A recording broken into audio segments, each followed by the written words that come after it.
kalbimde seni aradım. Cürüm bokum kaynak buldu camalı.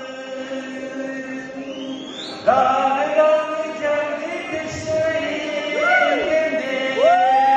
Hoşum dolu çağlar zamanı.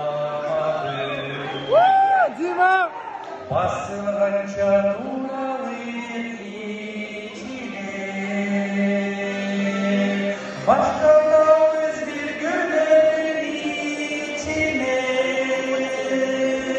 hoşum döndü kavuşuldu ötkürdü niye içersin özü işine hoşum döndü kavuşuldu ötkürdü.